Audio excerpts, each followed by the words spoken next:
Have you ever wondered how the housing crisis is impacting Canadians' decision to start families?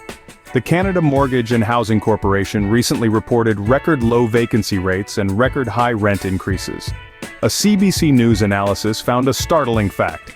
In many of Canada's largest cities, less than 1% of rentals were both vacant and affordable. This lack of affordable housing is squeezing families into smaller spaces and forcing others to delay starting a family altogether. The dream of a large family is becoming increasingly unattainable for many Canadians. In a recent survey, about 38% of adults aged 20 to 29 revealed that they do not believe they can afford to have a child in the next 3 years. Even more shocking, a study found that 55% of Canadians aged 18 to 34 admitted that the housing crisis has significantly affected their decision to start a family. So, as it turns out, the housing crisis isn't just about finding a place to live, it's also affecting when and if people decide to start families.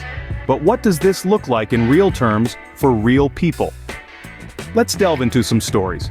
We've heard from individuals who, despite their dreams of starting a family, have had to put these dreams on hold due to the housing crisis. Take, for instance, a young couple in their late 20s, grappling with the harsh reality that they simply can't afford to have a child in the current housing market. It's not just isolated anecdotes, though. A study by Abacus Data and the Canadian Real Estate Association found that over half of Canadians aged between 18 and 34 have had their family planning decisions affected by the housing crisis. That's more than just a statistic. It's a generation's dreams deferred, and for those brave enough to take the plunge, Professor Karen Lawson sums it up aptly. Financial costs are higher, social supports are lower, and parenting has become much more intensive and consuming.